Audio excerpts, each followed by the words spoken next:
Hi friends, നമസ്കാരം. കഥ കേൾക്കാനിരിക്കുന്ന എല്ലാവർക്കും കൃഷ്ണാസ് സ്റ്റോറി ടൈമിലേക്ക് സ്വാഗതം. രാമായണം കഥ കേൾക്കാം. സചിത്ര രാമായണം എന്ന ഈ പുസ്തകത്തിൻ്റെ രചയിതാവ് കെ മനോജ് കുമാർ. പ്രസിദ്ധീകരണം സിസോ പബ്ലിഷേഴ്സ്, തിരുവനന്തപുരം. ഓഡിയോ കൃഷ്ണകുമാരി. ഇതുവരെയുള്ള ഭാഗങ്ങളെല്ലാം എല്ലാവരും കേട്ടിരിക്കുമെന്ന് കരുതട്ടെ. കേൾക്കാത്തവർക്കായി ഡിസ്ക്രിപ്ഷനിൽ ലിങ്ക് കൊടുത്തിട്ടുണ്ട്. പിന്നെ വീഡിയോ സബ്സ്ക്രൈബ് ചെയ്യാത്തവരെല്ലാം ഒന്ന് സബ്സ്ക്രൈബ് കൂടി ചെയ്യുക. എല്ലാവർക്കും ശ്രീരാമചന്ദ്ര ഭഗവാന്റെ അനുഗ്രഹാശിസുകൾ ഉണ്ടാകട്ടെ എന്ന് പ്രാർത്ഥിക്കുന്നു. ഇന്നത്തെ ഭാഗത്തിലേക്ക് കിടക്കട്ടെ. ഓം ശ്രീരാമചന്ദ്രായ നമഃ. ബ്രഹ്മാസ്ത്രമോചനം. രാമലക്ഷ്മണന്മാർ മൂർച്ഛിച്ചു വീണതോടെ വാനരന്മാർ ഭയവിഹ്വലരായി നാലു ചുറ്റും പാഞ്ഞു.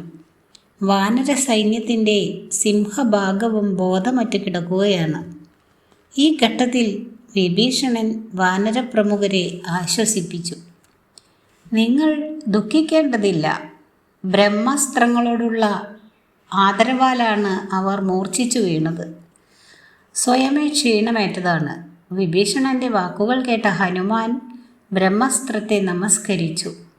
അവർ രണ്ടുപേരും മരിച്ചിട്ടില്ലാത്തവരെ ശുശ്രൂഷിക്കുന്നതിനായി ഒരു പന്തവുമേന്തി പടക്കളത്തിലൂടെ നടന്നു.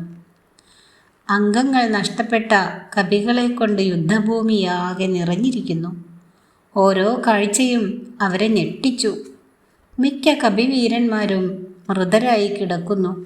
സുഗ്രീവൻ, അംഗദൻ, നീലൻ, ശരദൻ, ഗന്ധമാദനൻ, ഗവാക്ഷൻ, ആഹുകൻ, മൈന്ദൻ, സുഷേണൻ, വേഗദർശി, നളൻ, ദ്വിവിധൻ, പനസൻ, ജ്യോതിർമുഖൻ എന്നീ മഹാരഥന്മാരെല്ലാം മരിച്ചു കിടക്കുന്നത് കണ്ട് ഹനുമാന് ദുഃഖം സഹിക്കാൻ കഴിഞ്ഞില്ല. 67 കോടി വാനരന്മാരാണ് ഇന്ദ്രജിത്തിൻ്റെ അസ്ത്രങ്ങൾക്കിരയായത്. ജരാനരകൾ പിടിച്ച വൃദ്ധനായ ജാമ്പവാനെ ശരങ്ങളാൽ മൂടപ്പെട്ട നിലയിൽ അവർ കണ്ടെത്തി. കണ്ണുകൾ തുറക്കാൻ പോലും കഴിയാത്ത നിലയിൽ കിടന്നിരുന്ന ജാമ്പവാൻ വായുപുത്രനായ ഹനുമാൻ ജീവിച്ചിരിപ്പുണ്ടോ എന്നാരാഞ്ഞു. ഇതുകേട്ട വിഭീഷണന് അത്ഭുതമാണ് ഉണ്ടായത്. ശ്രീരാമ ലക്ഷ്മണന്മാരെക്കുറിച്ച് പോലും ചോദിക്കാതെ എന്തുകൊണ്ടാണ് മാരുതിയെക്കുറിച്ച് ഋക്ഷവരൻ അന്വേഷിച്ചത്? അതിന് ജാമ്പവാൻ ഞരങ്ങിക്കൊണ്ട് ഇങ്ങനെ പറഞ്ഞു.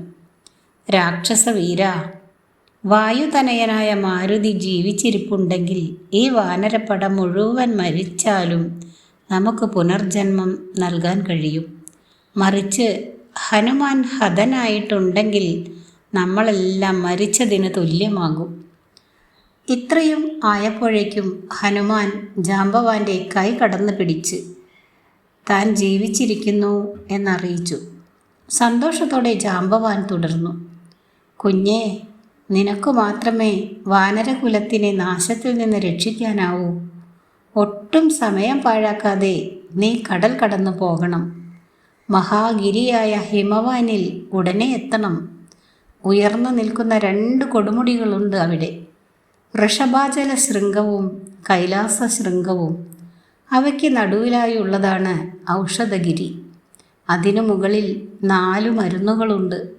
മൃതസഞ്ജീവിനി, വിശല്യകരണി, സാവർണ്യകരണി, സന്താനകരണി എന്നിവയാണ് ഈ മരുന്നുകൾ. അവ ഇവിടെ എത്തിച്ചാൽ വാനര സൈന്യം മുഴുവൻ ഉണർന്നെണീക്കും. ആ ദൗത്യം ഏറ്റെടുത്ത ഹനുമാൻ പർവ്വതശരീരനായി സുവേല പർവ്വതത്തിൽ വിശ്വരൂപമാർന്നു നിന്നു. ശ്രീരാമചന്ദ്രനെ മനസ്സിൽ സ്മരിച്ചു.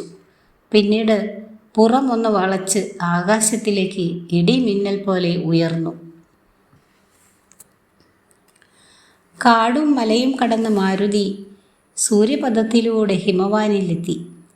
ബ്രഹ്മാസനവും വജ്രഗൃഹവും വൈശ്രവണസ്ഥാനവും കൈലാസവും ഭൂയോനിയും ഹനുമാൻ ഭക്തി ആദരവോടെ കണ്ടു.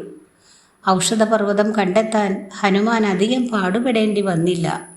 ആ സ്ഥലം തേജസ്സുകൊണ്ട് അഗ്നി പോലെ തോന്നിച്ചു. മലയിലേക്ക് കടന്ന് എല്ലായിടത്തും മരുന്നുകൾ തേടി. ഹനുമാനെ കണ്ടതോടെ ഔഷധികളെല്ലാം മറഞ്ഞിരുന്നു. എത്ര തിരഞ്ഞിട്ടും ഒന്നും കണ്ടെത്താൻ കഴിയാതിരുന്നതിനാൽ ഹനുമാന് അടക്കാനാവാത്ത കോപമുണ്ടായി. അങ്ങ് ഇത്തരത്തിലാണോ പെരുമാറുന്നത്? ശ്രീരാമചന്ദ്രനോട് ഒട്ടും ദയ തോന്നുന്നില്ലേ? ഇല്ലെങ്കിൽ ദേവന്റെ അനുഗ്രഹം കൊണ്ട് ഞാൻ എൻ്റെ കൈക്കരുത്ത് പ്രകടിപ്പിക്കുകയാണ്. മഹാപർവ്വതത്തോട് ഇങ്ങനെ പറഞ്ഞ് മാമരങ്ങളോടുകൂടി തന്നെ ഗിരിശൃംഗം അടർത്തിയെടുത്ത് ലങ്കയിലേക്ക് കുതിച്ചു. സൂര്യശോഭയുള്ള പർവ്വത ശിഖരത്തെ ഒരു കൈയിൽ പിടിച്ച് സൂര്യപഥത്തിലൂടെ ഹനുമാൻ രാമലക്ഷ്മണന്മാർ കിടക്കുന്നിടത്തെ ലക്ഷ്യമാക്കി പാഞ്ഞു. ഹനുമാന്റെ വരവ് കണ്ട് വാനരന്മാർ സന്തോഷിച്ചു. ഹനുമാൻ പർവ്വതശൃംഗവുമായി വാനരന്മാരുടെ മധ്യത്തിലിറങ്ങി. വിഭീഷണനെയും ജാമ്പവാനെയും വണങ്ങി. ദിവ്യമായ ഔഷധങ്ങളുടെ ഗന്ധമേറ്റതോടെ രാമലക്ഷ്മണന്മാർ ഉണർന്നെണീറ്റു. മരിച്ചു കിടന്നിരുന്ന വാനരന്മാർ ഉറക്കം കഴിഞ്ഞുണരും പോലെ എണീറ്റു വന്നു. അംഗങ്ങൾ നഷ്ടപ്പെട്ടവരുടെ വേദന ഇല്ലാതായി. യുദ്ധത്തിൽ അന്നോളം മരിച്ച വാനരന്മാർ മുഴുവനും ജീവനോടെ എഴുന്നേറ്റു വന്നു. രാക്ഷസന്മാരുടെ ജഡങ്ങൾ അന്നന്ന് കടലിൽ എറിഞ്ഞുകൊണ്ട് മരുന്നിൻ്റെ ഗുണം അവർക്ക് ലഭിച്ചില്ല. എത്ര പേർ മരിച്ചെന്ന് ലങ്കാനിവാസികൾ അറിയാതിരിക്കാനാണ് രാവണൻ ജഡങ്ങൾ കടലിലെറിയാൻ നിർദ്ദേശം നൽകിയത്. അതവർക്ക് വിനയാകുകയും ചെയ്തു. കൃത്യം നിർവഹിച്ച ശേഷം ഹനുമാൻ ശൃംഗത്തെ ഹിമവാനിൽ പൂർവസ്ഥാനത്ത് പ്രതിഷ്ഠിച്ചു. അടുത്ത ഭാഗം ലങ്കാദഹനം.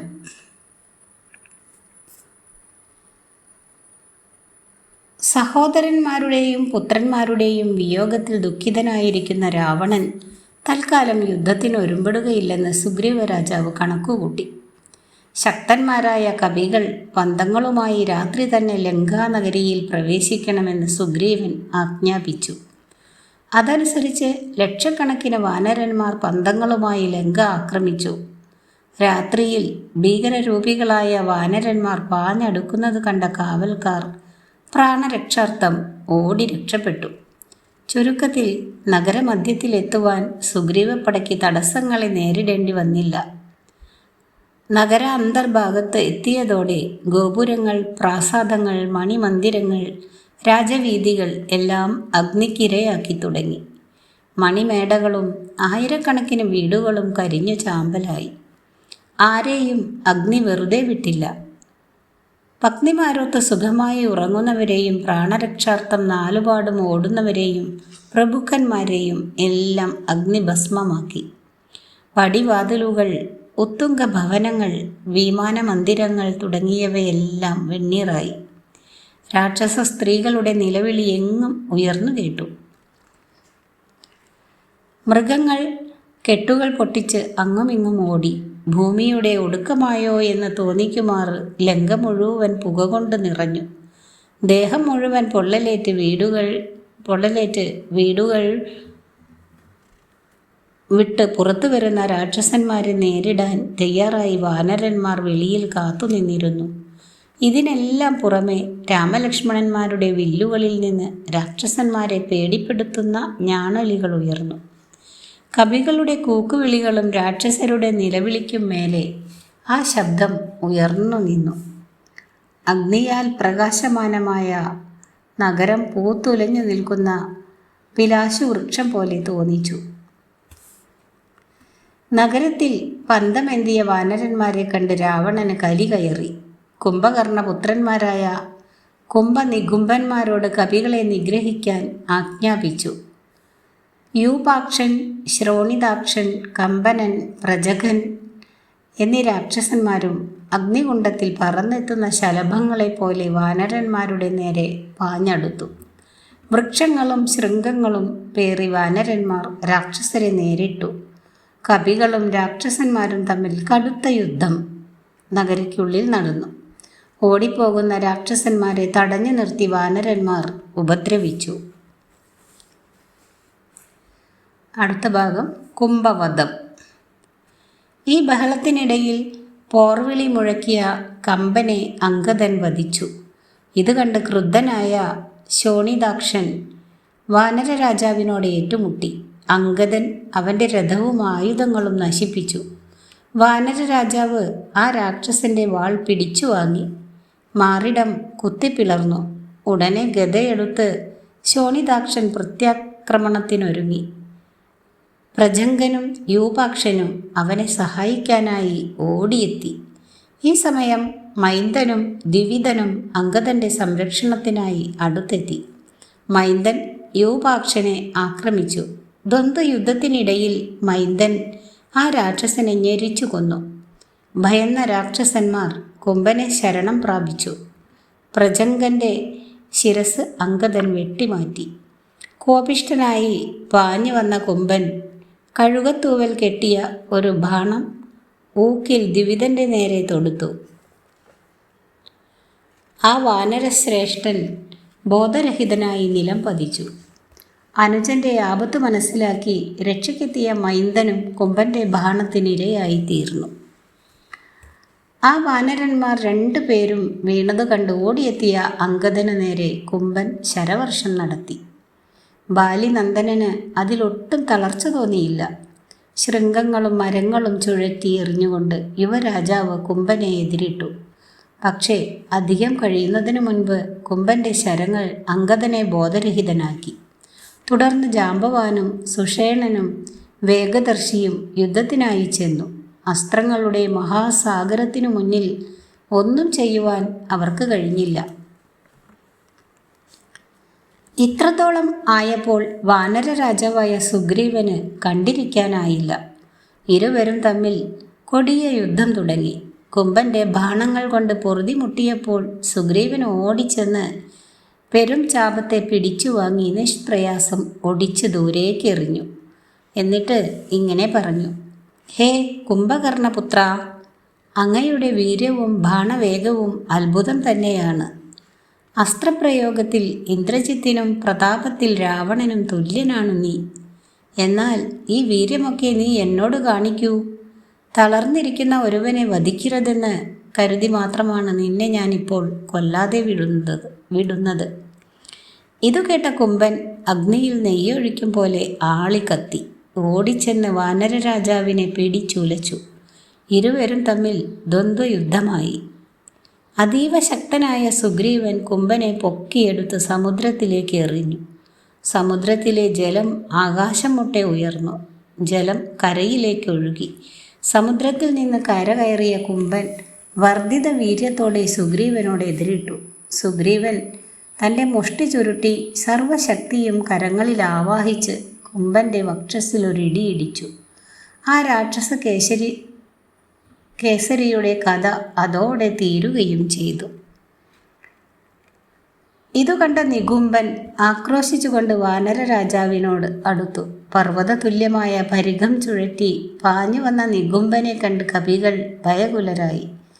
വഴിമധ്യേ തടസ്സമായി കണ്ട ഹനുമാന്റെ നെഞ്ചിൽ ഊക്കിൽ പ്രഹരിച്ചു. മാരുതിയുടെ മാറിൽ പതിച്ച പരിഘം തുണ്ടം തുണ്ടമായി ചിതറിപ്പോയി.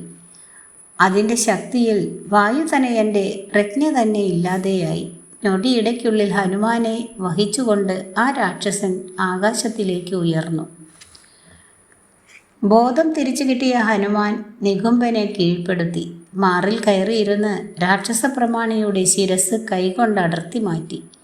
നികുംബൻ്റെ മരണത്തോടെ രാക്ഷസന്മാർ ഭയാക്രാന്തരായി നിലവിളിച്ചു തുടങ്ങി. ഇതിൽ മനം നൊന്ത രാവണ ചക്രവർത്തി ഖരപുത്രനായ മകരാക്ഷനെ കവികളെ നശിപ്പിക്കുന്നതിനായി അനുഗ്രഹിച്ചയച്ചു. ഭേരിയും ശങ്കുലിയും ഉയർത്തി പടയോടൊപ്പം മകരാക്ഷൻ കവികളോട് എതിരിടാനെത്തി. ദുശ്ശകുനങ്ങൾ പലതും അവൻ്റെ വഴി മുടക്കി. നാനാതരം ആയുധങ്ങൾ ധരിച്ച രാക്ഷസന്മാർ വാനരന്മാരെ കൂട്ടത്തോടെ ആക്രമിച്ചു. ഇത്തവണ ശ്രീരാമചന്ദ്രൻ തന്നെ അസ്ത്രവിദ്യയാൽ രാക്ഷസരുടെ നീക്കത്തെ തടഞ്ഞു. തൻ്റെ പിതാവിനെ വധിച്ച രാമനെ നേരിൽ കണ്ടപ്പോൾ മകരാക്ഷൻ്റെ കോപം ആളിക്കത്തി. അഹങ്കാരത്തോടെ ആ രാക്ഷസൻ രാമനെ പോരിന് വിളിച്ചു. അതുകേട്ട രാമൻ സമുചിതമായ മറുപടിയാണ് പറഞ്ഞത്. നിന്റെ പിതാവിനെയും 14,000 രാക്ഷസന്മാരെയും ഏകനായി നിഗ്രഹിച്ചവനാണ് ഞാൻ. എൻ്റെ അമ്പുകൾക്ക് ഇരയാകാനായിരിക്കും നിന്റെയും വിധി. നിന്റെ ജഡം കഴുകൻ്റെയെങ്കിലും വിശപ്പടക്കട്ടെ. തേരും സൂതനും കുതിരകളും രാമൻ്റെ അമ്പുകൾക്ക് ഇരയായി. തേരു നഷ്ടപ്പെട്ട മകരാക്ഷൻ രുദ്രദത്തമായ ശൂലവുമായി രാമൻ്റെ നേരെ പാഞ്ഞു ചെന്നു. രാമൻ ആ ശൂലം 3ആയി തകർത്ത് കളഞ്ഞു. പിന്നീട് അലറിപ്പാഞ്ഞു വന്ന ആ രാക്ഷസനു നേരെ ആഗ്നേയാസ്ത്രമെടുത്ത് തൊടുത്തു. അസ്ത്രമേറ്റ മകരാക്ഷൻ പടക്കളത്തിൽ വീണ് കാലഗതി പ്രാപിച്ചു.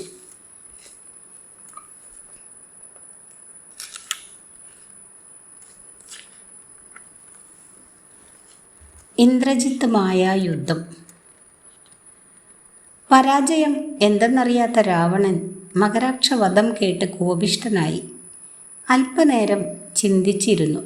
പിന്നീട് തൻ്റെ പ്രിയപുത്രൻ ഇന്ദ്രജിത്തിനെ വിളിച്ച് രാമലക്ഷ്മണന്മാരെ നിഗ്രഹിച്ചു വരുവാൻ അനുഗ്രഹിച്ചു. ചക്രവർത്തിയുടെ വാക്കുകൾ കേട്ടയുടനെ ഇന്ദ്രജിത്ത് ഹോമത്തിനുള്ള ഒരുക്കങ്ങൾ ആരംഭിച്ചു. രാക്ഷസ സ്ത്രീകൾ യജ്ഞത്തിനുള്ള വസ്തുക്കൾ ഉടനടി സംഘടിപ്പിച്ചു. അഗ്നിയുണ്ടാക്കി കറുത്ത ആടിൻ്റെ കഴുത്ത് വെട്ടി ഹോമിച്ചു. നല്ല ശകുനങ്ങൾ കണ്ടു തുടങ്ങി. അഗ്നി ഹാവിസ് ഏറ്റുവാങ്ങി. മിന്നിത്തിളങ്ങുന്ന തേരിലേറി മേഘനാഥൻ പടക്കി പുറപ്പെട്ടു. രക്ഷോമന്ത്ര ഹോമം കഴിച്ച് രഥത്തോടു കൂടി അദൃശ്യനായി. ആ സഹോദരന്മാരെ ഞാൻ യുദ്ധത്തിൽ കൊല്ലും. അച്ഛന് ഈ യുദ്ധത്തിലും ഞാൻ വിജയം നേടിക്കൊടുക്കും. വാനരന്മാരെ കുലത്തോടെ നശിപ്പിക്കുകയും ചെയ്യും. അപ്രത്യക്ഷനാകും മുമ്പ് ഇന്ദ്രജിത്ത് ഇങ്ങനെ വിളിച്ചു പറഞ്ഞു. ആകാശത്തിലെത്തിയ ഇന്ദ്രജിത്ത് രാക്ഷസന്മാർക്ക് നേരെ ശരവർഷം പൊഴിക്കുന്ന രാമലക്ഷ്മണന്മാരെ കണ്ടു. ഇരുവരും ഒന്നിച്ചു നിൽക്കുകയാണ്. ഇനി തൻ്റെ ജോലി എളുപ്പത്തിൽ കഴിക്കാമല്ലോ എന്ന വീരൻ സന്തോഷിച്ചു. പിന്നീട് കൂർത്ത ശരങ്ങൾ തൊടുത്തു വിട്ടു. ആകാശം അസ്ത്രസമൂഹത്താൽ മൂടപ്പെട്ടു. ആ അസ്ത്രങ്ങളെ തടുക്കാൻ രാമലക്ഷ്മണന്മാർ അനേകം അമ്പുകൾ എയ്തുവിട്ടു. പക്ഷേ ആകാശത്ത് മായയാൽ സൃഷ്ടിക്കപ്പെട്ട പുകമറയ്ക്കുള്ളിലിരിക്കുന്ന മേഘനാഥനെ അവയൊന്നും സ്പർശിച്ചതേയില്ല. തുരുതുരേ അസ്ത്രങ്ങൾ പാഞ്ഞു വരുന്നുണ്ട്. അതിനെ എങ്ങനെ തടുക്കണമെന്നറിയാതെ രാജകുമാരന്മാർ ശങ്കിച്ചു നിന്നു. ശരങ്ങളെ തടുക്കാനല്ലാതെ പ്രത്യാക്രമിക്കാൻ അവർക്ക് നിർവാഹമില്ലായിരുന്നു. ആകാശം മുഴുവൻ മായയാൽ മേഘാവൃതമാക്കി മേഘനാഥൻ ഞാണൊലി പോലും കേൾക്കാനില്ല. രക്തം ആ കുമാരന്മാരുടെ ദേഹത്ത് നിന്ന് ഇടതടവില്ലാതെ പ്രവഹിച്ചു തുടങ്ങി. വേദന സഹിക്കാനാവാതെ ലക്ഷ്മണൻ ജ്യേഷ്ഠനോട് പറഞ്ഞു, പ്രഭോ, ഞാനിതാ ബ്രഹ്മാസ്ത്രത്തെ എല്ലാവരുടെയും രക്ഷയ്ക്കായി തൊടുക്കാൻ പോകുന്നു. പക്ഷേ ധർമ്മിഷ്ഠനായ രാമൻ ലക്ഷ്മണനെ തടഞ്ഞു. ഒരുവൻ ചെയ്യുന്ന പ്രവൃത്തിയുടെ ഫലം ഒരു വംശത്തെയാകെ നശിപ്പിക്കരുത്. നേരിട്ട് എതിരിടാത്തവനെയും ശരണാഗതനെയും കൂപ്പിയ കയ്യുമായി നിൽക്കുന്നവനെയും പിന്തിരിഞ്ഞോടുന്നവനെയും കൊല്ലരുത്. ഇവൻ എവിടെ പോയി ഒളിച്ചാലും എൻ്റെ അസ്ത്രങ്ങൾ ഇവനെ തേടിയെത്തി നിഗ്രഹിച്ചുകൊള്ളും. രാമൻ്റെ വികാരങ്ങൾ മനസ്സിലാക്കിയ രാവണപുത്രൻ യുദ്ധം മതിയാക്കി ലങ്കയിലേക്ക് മടങ്ങി. അപ്പോൾ അവൻ്റെ മനസ്സിൽ രാമലക്ഷ്മണന്മാരെ നിർവീര്യമാക്കാനുള്ള ഒരു ഉപായം ഉദിക്കുകയും ചെയ്തു.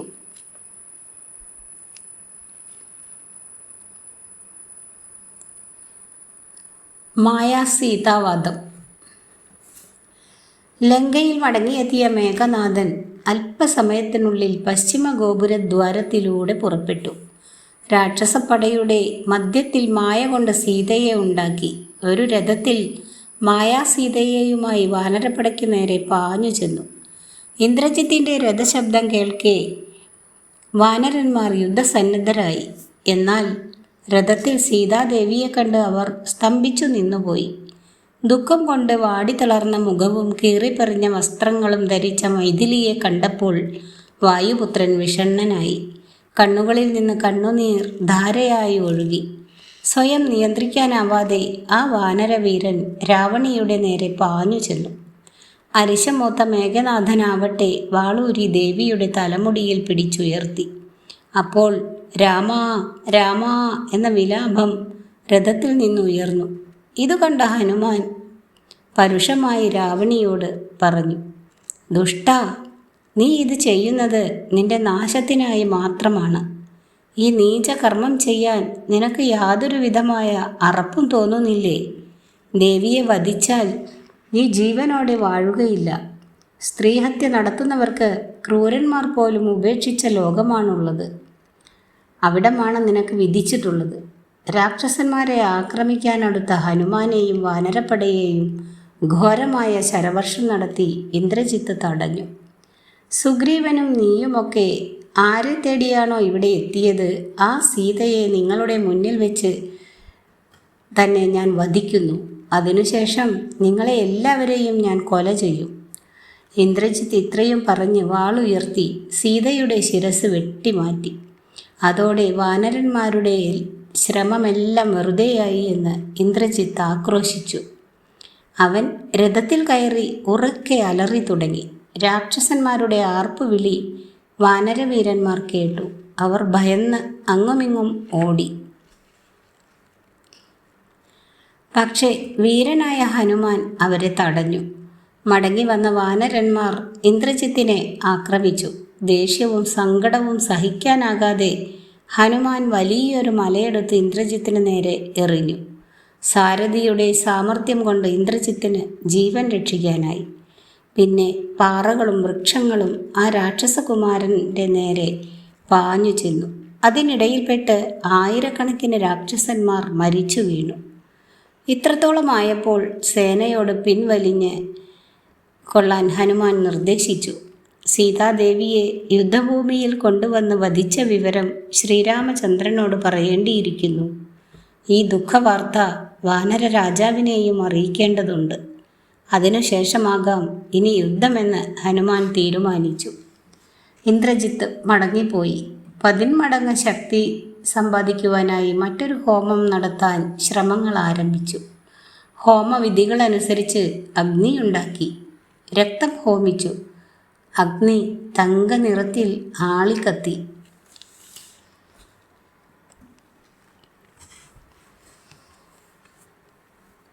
ഇതോടുകൂടി ഇന്നത്തെ വീഡിയോ അവസാനിപ്പിക്കുന്നു. അടുത്ത ഭാഗവുമായി അടുത്ത ദിവസം എത്താം. വീഡിയോ ഇഷ്ടമായാൽ എല്ലാവരും ഒന്ന് ലൈക്ക്, ഷെയർ, കമൻറ്റ് എന്നിവ നൽകുക. Thank you.